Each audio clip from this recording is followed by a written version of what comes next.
नमस्कार छात्रों, आज के इस वीडियो में हम त्रिभुज चैप्टर 6 त्रिभुज के अंतर्गत त्रिभुजों की समरूपता की यस एयस कसौटी पर बात करेंगे। यस एयस कसौटी का मतलब है भुजा कोण भुजा। कसौटी का मतलब होता है नियम, गुणधर्म। तो यह है जो कसौटी है, प्रॉपर्टी है या नियम है, इसके आधार पर हमें चेक करते हैं कि दिए गए दो त्रिभुज समरूप हैं कि नहीं। हम जांच करते हैं। जांच करने के लिए हमें कितनी चीजों की आवश्यकता पड़ेगी। ये प्रमेय कहती है 6.5 क्या कहती है, इस कसौटी का स्टेटमेंट है। कहता है कि यदि एक त्रिभुज का एक कोण दूसरे त्रिभुज के एक कोण के बराबर हो तथा इन कोणों को अंतर्गत करने वाली भुजाएं समानुपाती हो तो दोनों त्रिभुज समरूप होते हैं। ये इस प्रमेय का कथन है। बार पढ़ देते हैं। यदि एक त्रिभुज का एक कोण दूसरे त्रिभुज के एक कोण के बराबर हो तथा इन कोणों को अंतर्गत करने वाली भुजाएं समानुपाती हो तो दोनों त्रिभुज कैसे होते हैं, समरूप होते हैं। कहने का अर्थ ये हुआ कि दो त्रिभुज हमारे पास है, दो त्रिभुजों में एक एक कोण आपस में बराबर हो और उन कोणों को बनाने वाली भुजाएं समानुपाती हो, अर्थात कोणों को बनाने वाली भुजाओं का अनुपात बराबर, संगत भुजाओं का अनुपात बराबर हो तो दोनों त्रिभुज क्या हो जाते हैं, समरूप हो जाते हैं। यहां पर आइए हम इसको प्रैक्टिकल करते हैं कि यह बात सही है जो ये कह रहा है। क्या इतने से दो त्रिभुजों की समरूपता की जांच हो जाती है? तो आइए कुछ हम प्रैक्टिकल करके देखते हैं। यहां देखिए, मैंने दो त्रिभुज बनाया है और जानबूझ के बनाया है। इस त्रिभुज में इस भुजा की लंबाई हमने लिया है 15 सेंटीमीटर और इसकी लिया है 18 सेंटीमीटर।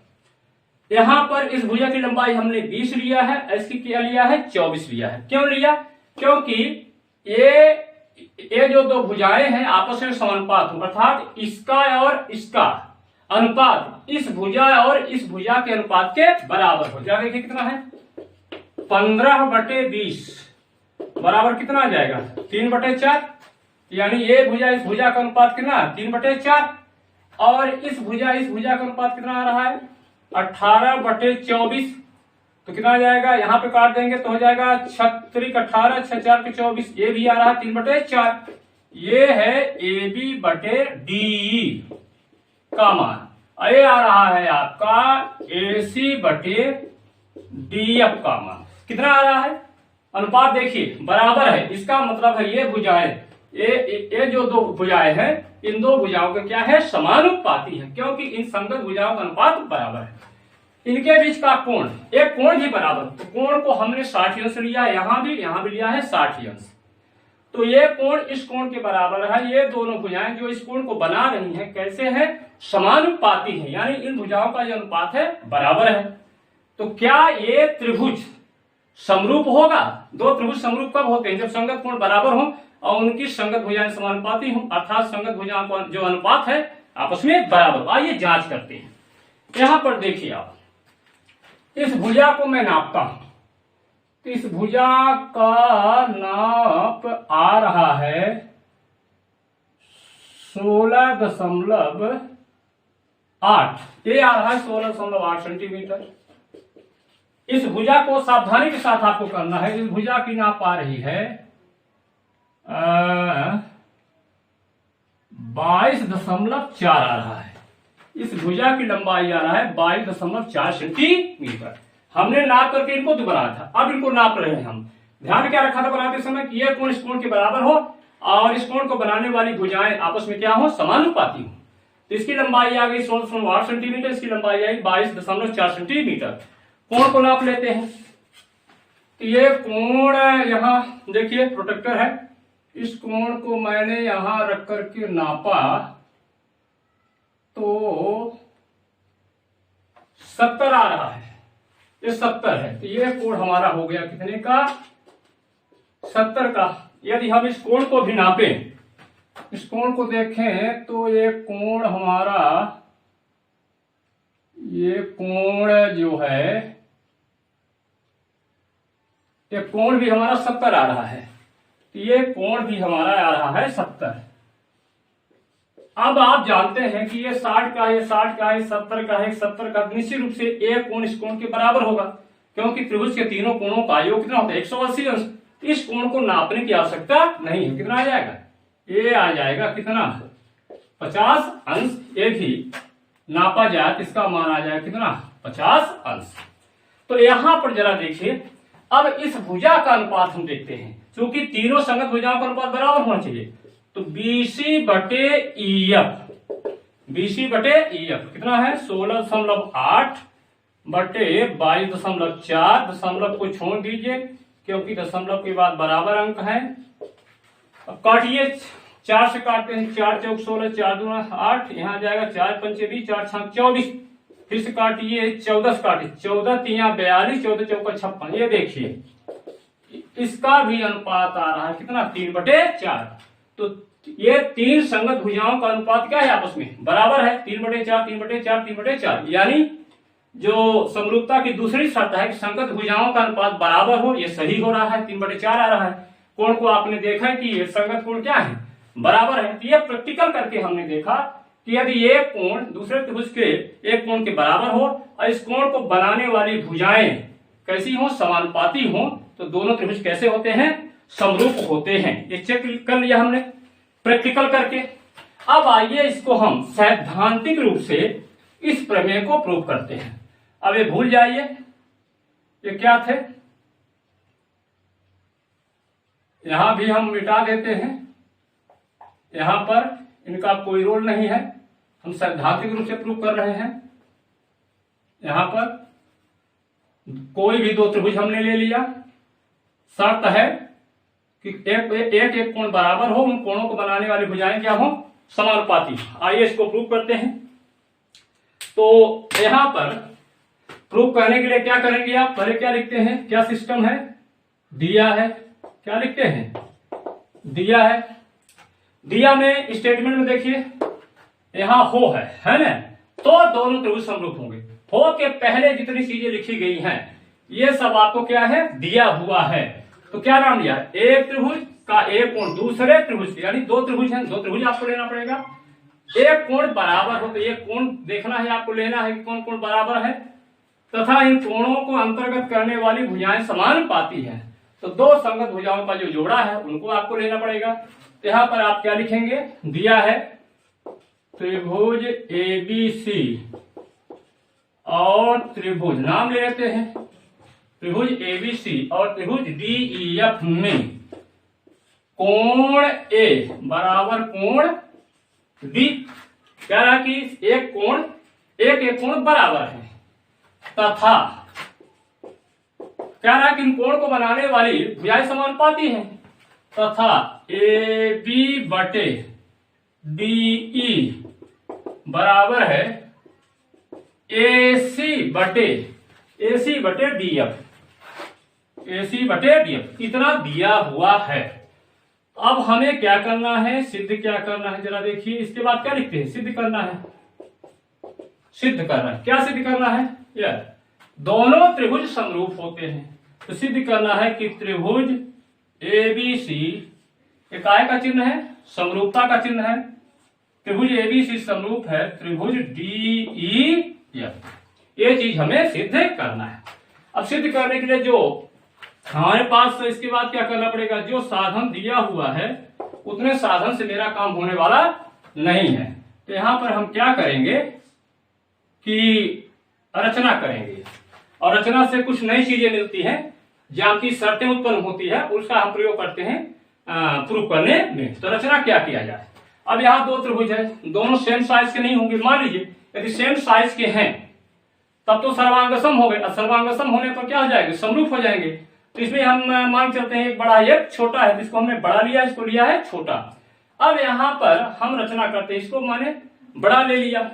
तो रचना में क्या करते हैं, हम AB भुजा के बराबर यहाँ AB कट करेंगे, अर्थात एक बिंदु लेंगे जिसकी लंबाई दूरी कितनी हो AB के बराबर है, एक बिंदु यहाँ लेंगे जिसकी लंबाई AC के बराबर हो। यहाँ पर हमें तीन काम करना है, याद रखिएगा। हमारा टारगेट क्या है, पहले सिद्ध करना है एक सर्वांग समता की शर्त सिद्ध करना है, सर्वांग समता। दूसरा आधारभूत समानुपातिकता प्रमेय यानी थेब्स की प्रमेय या विलोम जो भी लगेगा लगाएंगे।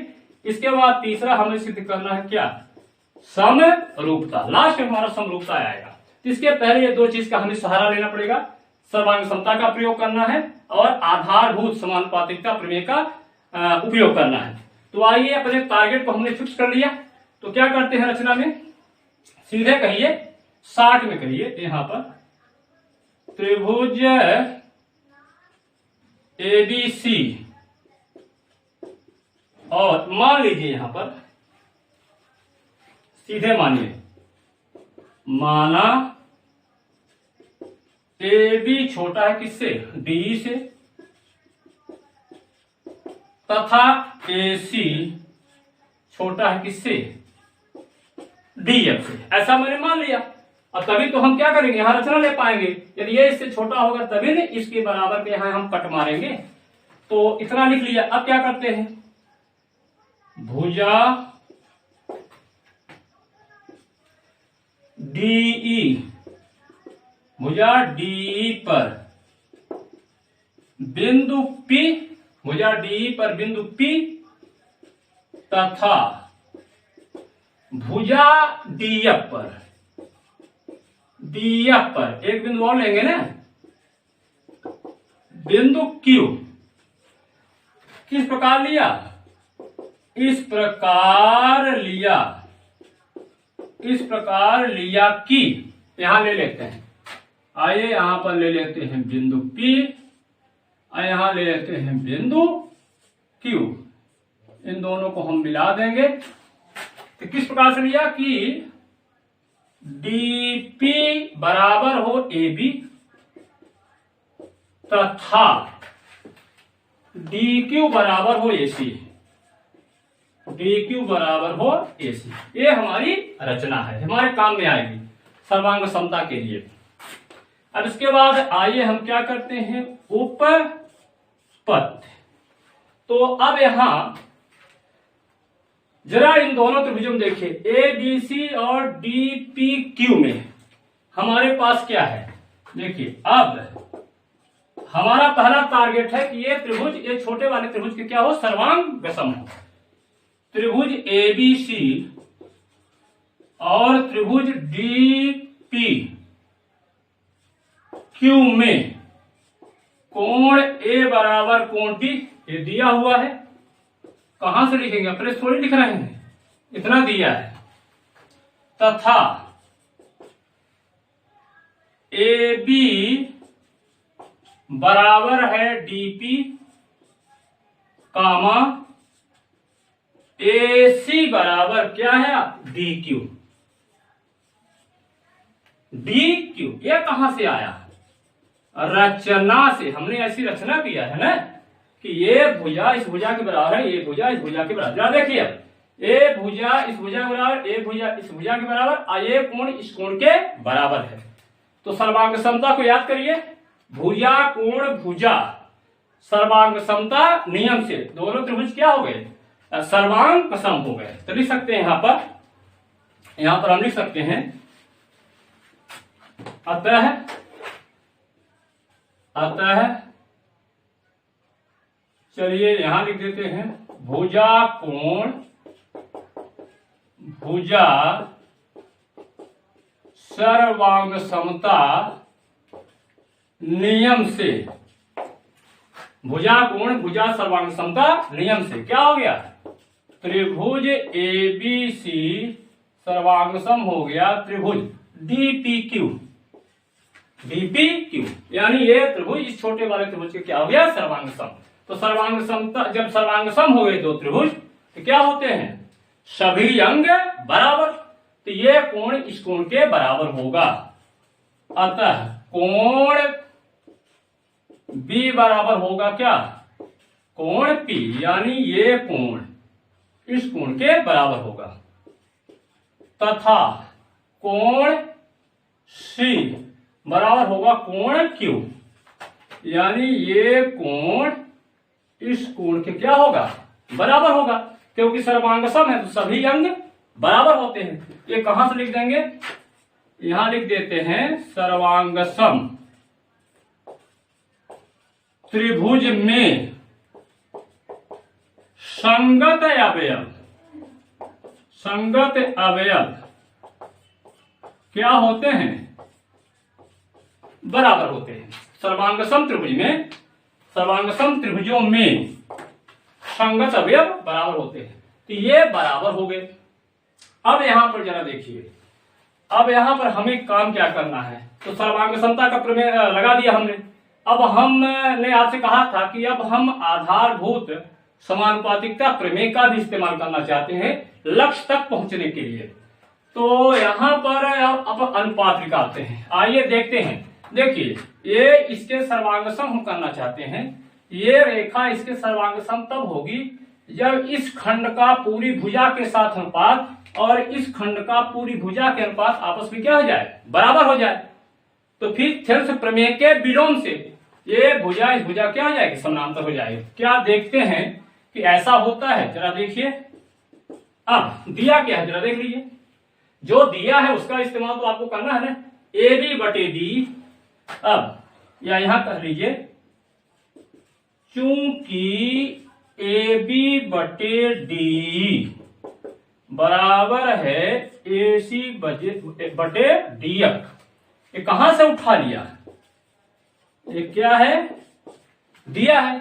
हम चाहते हैं कि ये इसके सर्वांगसम हो। क्यों, यदि ये समानांतर हो, ये इसके समानांतर होने में क्या होगा, ये कोण एक कोण बराबर हो जाएंगे। तो यहां पर ये दिया है। अब ए बी की जगह क्या लिख सकते हैं, जरा देखिए। रचना आपने क्या किया कि ए बी के बराबर है डीपी, तो हम ए बी की जगह क्या लिख सकते हैं, डीपी। डीपी बटे डी। एसी रचना में देखिए, एसी की जगह क्या लिख सकते हैं, डी क्यू। तो हम लिख सकते हैं डी क्यू बटे क्या जाएगा, डी एफ। ये कैसे आपने बदल दिया, क्या कहेंगे आप पर, रचना से। अब यहां पर ए अनुपात बराबर हो गए, यानी डीपी बटे डी बराबर डी क्यू बटे डी एफ। तो जब ये अनुपात बराबर है तो ये वाली जो रेखा है इस भुजा के क्या होगी, समांतर होगी। अतः पी क्यू समानांतर है किसके, ई एफ के। नाम ले लीजिए, कहां से आ गया ये, 60 में मैं लिख रहा हूं आधारभूत समानुपातिकता प्रमेय के विलोम से लक्ष्य तक अभी हमने पहुंचा दिया। देखिए, अब ये कोण बराबर हो गए। क्यों बराबर हो गए, क्योंकि ये इसके क्या है, समानांतर है। तो आगे क्या जाएगा, यहां पर क्या देंगे आप तर्क, आगे प्रोसेस आपका कैसे बढ़ेगा। यहां पर आएगा, चूंकि ये इसके समानांतर है इसलिए ये कोण इसके बराबर और ये कोण इसके बराबर हो जाएगा। तो यहां कहेंगे अतः कोण P बराबर कोण E तथा कोण Q बराबर कोण F। ये कहां से आ गया, क्या कारण देंगे, संगत कोण है। क्या है ये, संगत कोण, करेस्पॉन्डिंग एंगल है। तो ये बराबर होते, ये क्या कह देंगे यहां, कारण संगत कोण है। किंतु ये कोण इस कोण के बराबर, यहां लिखा हो देखिए, ये कोण इस कोण के बराबर है और कोण C कोण Q के बराबर है। तो जब ये इसके बराबर है और ये इसके बराबर है तो ये इसके बराबर होगा। तो यहां लिख देंगे किंतु कोण B जो है, ऐसा कह लीजिए, किंतु कोण P, क्रम उल्टा कर रहे हैं, किंतु कोण P कोण B के बराबर तथा कोण Q कोण C के बराबर है। तो जरा देखिए, कोण P कोण E के बराबर, कोण P कोण B के बराबर, कोण Q कोण F के बराबर, कोण Q कोण C के बराबर। तो जब लेफ्ट हैंड साइड है बराबर है तो राइट हैंड साइड को क्या हो जाएंगे, बराबर हो जाएंगे। अतः कोण B बराबर हो गया कोण E तथा कोण C बराबर हो गया कोण F।